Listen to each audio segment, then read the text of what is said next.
Dalam kehidupannya, manusia mengalami suatu proses perubahan yang terus-menerus dari satu tahap ke tahap berikutnya hingga ajalnya tiba.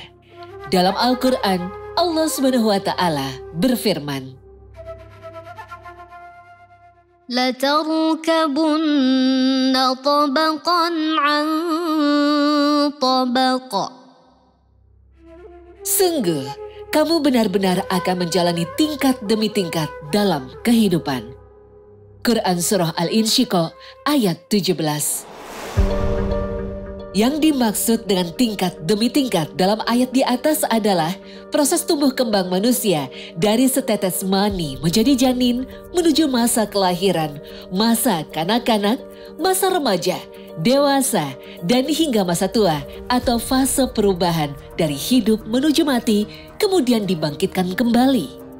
Salah satu fase perubahan dalam hidup yang dilalui manusia adalah masa pubertas. Pubertas berasal dari bahasa Latin puberatum yang berarti umur dewasa atau masa perubahan fisik pada tubuh seorang anak menjadi seorang dewasa yang mampu melakukan reproduksi. Perubahan yang terjadi pada masa pubertas diawali dengan isyarat-isyarat hormonal yang datang dari otak hipotalamus ke alat kelamin. Pada anak perempuan terjadi di indung telur dan pada laki-laki terjadi di testis.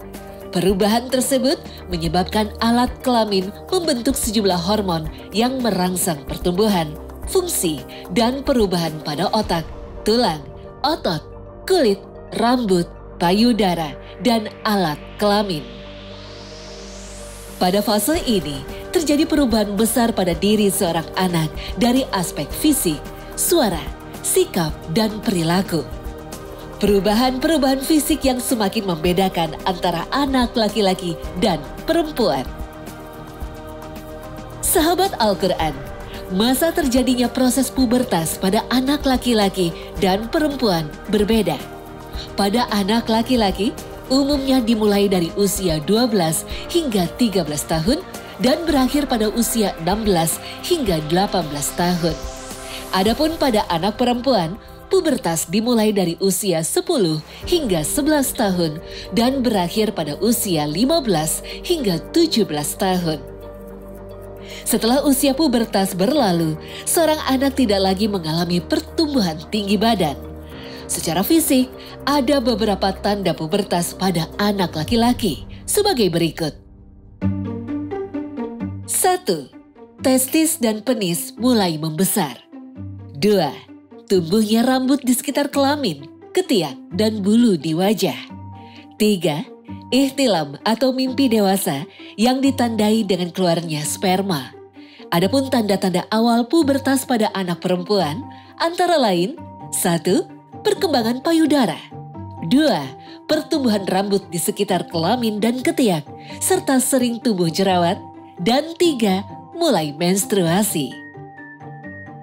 Dalam kasus tertentu, pubertas pada anak perempuan juga ditandai dengan ihtilam atau mimpi dewasa sebagaimana dialami oleh anak laki-laki. Dalam salah satu hadisnya, Rasulullah Shallallahu Alaihi Wasallam disebutkan, suatu hari, sahabiyah Ummu Sulaim radhiyallahu anha menjumpai Rasulullah Shallallahu Alaihi Wasallam untuk bertanya, Ya Rasulullah, Inna Allah la yastahyi minal haqq. Hal 'ala al-mar'ati min ghuslin idha hiya ihtamalat? Na'am, idha ra'atil ma'. Wahai Rasulullah, sesungguhnya Allah tidak malu pada kebenaran, al-haq. Apakah wanita diwajibkan mandi apabila dia ihtilam bermimpi dewasa? Ya, apabila dia wanita melihat air. Hadis riwayat Imam Al-Bukhari dan Muslim. Sahabat Al-Quran, selain perubahan pada aspek fisik, pada masa pubertas juga terjadi perubahan pada aspek mental. Oleh sebab itu, masa pubertas dalam ajaran Islam disebut dengan masa akil baligh. Akil artinya berakal sehat, sedangkan baligh artinya dewasa secara hukum. Maksudnya, seorang anak yang telah masuk usia akil baligh, ia dianggap sudah mampu bertanggung jawab dan dianggap layak untuk dibebani hukum syariat karena berakal sehat dan memiliki kecakapan hukum. Seorang anak yang telah memasuki usia akil baligh disebut dengan mukallaf, yaitu seseorang yang sudah mendapatkan beban taklif hukum syariat. Mulai saat itu, ia sudah berkewajiban melaksanakan seluruh perintah Allah dan menjauhi larangannya. Seorang anak yang telah memasuki usia akil baligh disebut dengan mukallaf, yaitu seseorang yang sudah mendapatkan beban taklif hukum syariat. Mulai saat itu, ia sudah berkewajiban melaksanakan seluruh perintah Allah dan menjauhi larangannya. Baginya, ketentuan syariat sudah berlaku, baik hukum yang bersifat taklifi, antara lain wajib, sunnah, mubah, makruh, dan haram, ataupun hukum yang bersifat wada'i, yang mencakup sah dan batal, rukhsah dan azimah, syarat dan rukun, dan seluruh dimensi syariat lainnya. Ringkas kata, ia sudah menjadi subjek hukum yang sempurna. Apabila dia taat akan mendapatkan pahala dan bila bermaksiat akan mendapatkan dosa. Untuk mengetahui secara pasti kapan seorang anak dianggap telah dewasa dan cakap secara hukum memang tidak sederhana. Sebab tumbuh kembang setiap anak berbeda-beda. Secara umum, kedewasaan seorang anak dapat diukur dari kematangan organ reproduksinya sebagai penanda bahwa ia sudah memasuki gerbang awal menjadi orang tua. Menurut penelitian, anak yang tumbuh dengan asupan gizi baik lebih cepat mencapai usia kematangan organ reproduksinya daripada anak yang tidak mendapatkan gizi cukup. Dengan demikian, patokan pertama batas akil baligh bukanlah faktor usia, namun faktor kematangan berpikir dan kematangan organ reproduksi. Kematangan berpikir seorang anak ditandai dengan kemampuannya membedakan hal yang baik dan buruk, hal yang menguntungkan dan yang merugikan bagi dirinya. Ketentuan ini tersirat dalam Al-Quran, Surah An-Nisa ayat 6 sebagai berikut. وَابْتَلُوا الْيَتَامَى حَتَّى إِذَا بَلَغُوا النِّكَاحَ فَإِنْ آنَسْتُمْ مِنْهُمْ رُشْدًا فَادْفَعُوا إِلَيْهِمْ أَمْوَالَهُمْ.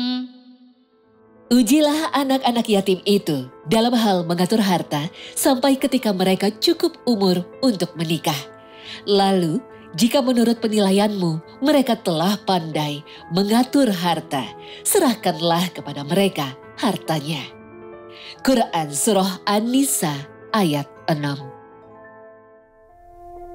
Dalam ayat tersebut, kemampuan memelihara harta benda dijadikan salah satu indikator bagi kecerdasan atau sempurnanya akal.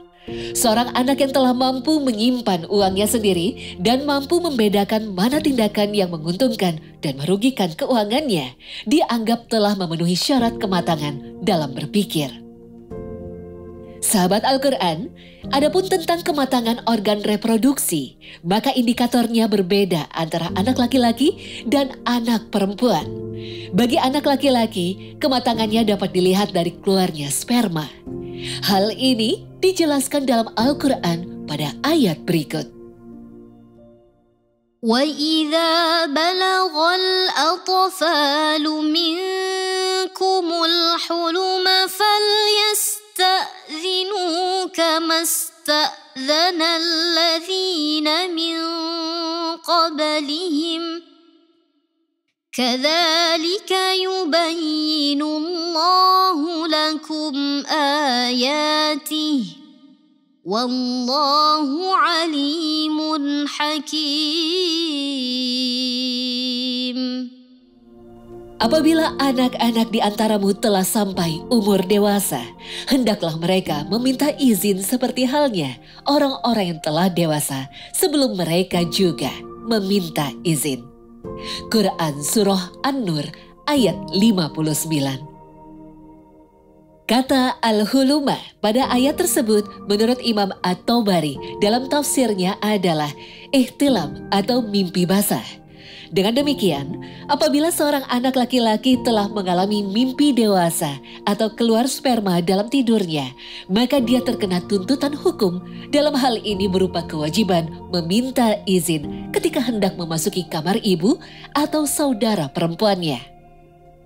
Ketentuan pembebanan hukum syariat kepada seorang anak laki-laki yang telah ihtilam juga disebutkan dalam hadis Rasulullah SAW sebagai berikut. Rufi'al qalamu an thalathah, anil majnunil maghlubi ala aqlihi hatta yafiqa, wa anin naimi hatta yastayqidha, wa anis sabiyyi hatta yahtalima. Catatan hukum tidak diberlakukan pada 3 orang.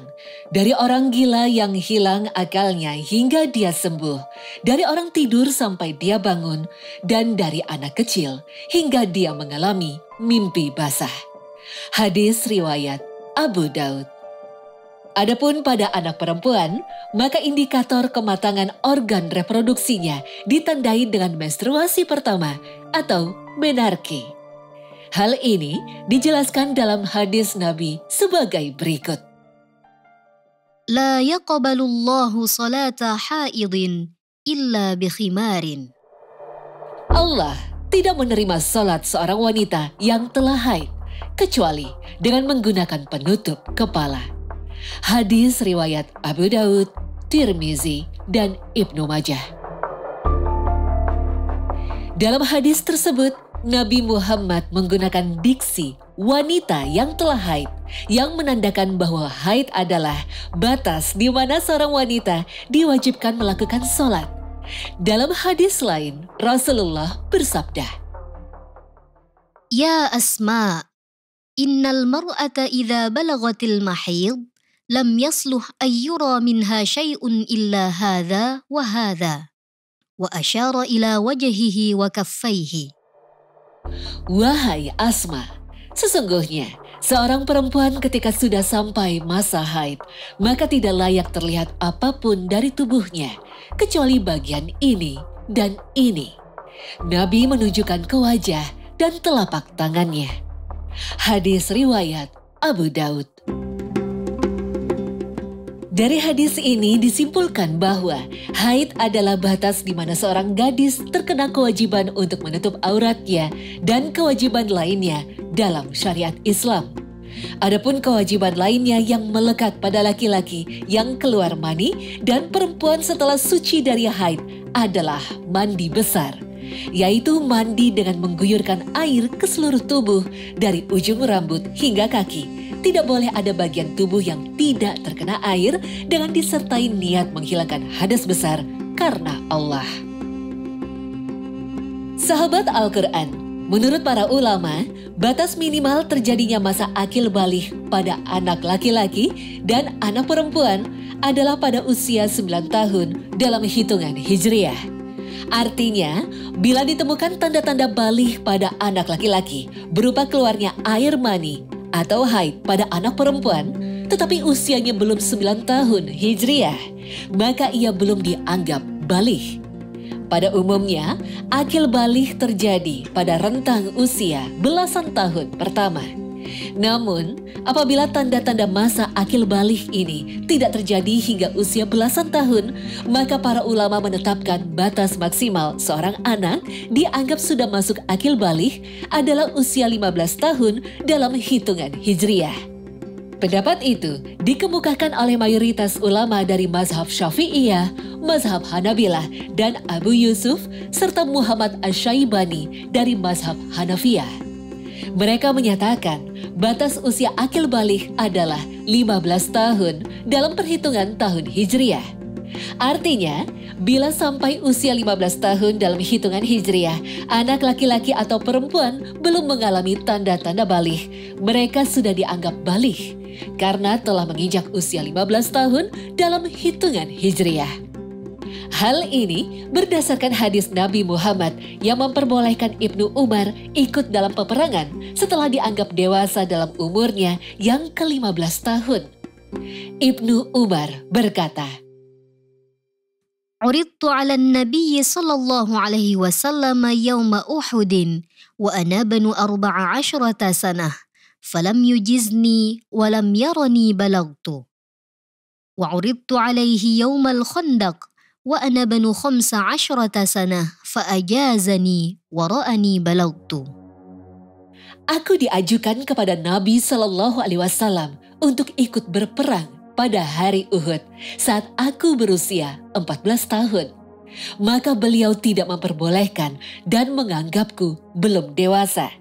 Lalu aku diajukan kembali pada hari perang Khandaq ketika usiaku 15 tahun. Maka beliau mengizinkanku dan menganggapku sudah dewasa. Hadis riwayat Bukhari. Sahabat Al-Quran, masa akil balik adalah masa peralihan yang sangat penting dalam kehidupan anak manusia. Ketika seorang anak telah memasuki masa akil balik yang ditandai dengan kematangan organ biologis atau karena faktor usia, maka mulai saat itu ia dibebani seluruh aturan dalam syariat agama Islam, baik yang hukumnya wajib, sunnah, haram, makruh, hingga mubah. Oleh sebab itu, ia wajib mempelajari aturan-aturan agama terkait dengan akidah, syariah, dan akhlak. Bagi orang tua, hendaklah mereka mendampingi dan membekali putra-putrinya yang telah memasuki masa akil balik dengan pengetahuan agama yang benar, khususnya tentang fikih taharah dan ibadah. Semoga serial kajian tafsir ilmi ini menambah pengetahuan kita akan ajaran-ajaran Islam dalam Al-Quran dan menjadikan kita semakin bertakwa kepada Allah Subhanahu wa Ta'ala. Amin ya Rabbal Alamin. Ikuti terus channel ini. Sampai jumpa pada kajian tafsir ilmi berikutnya.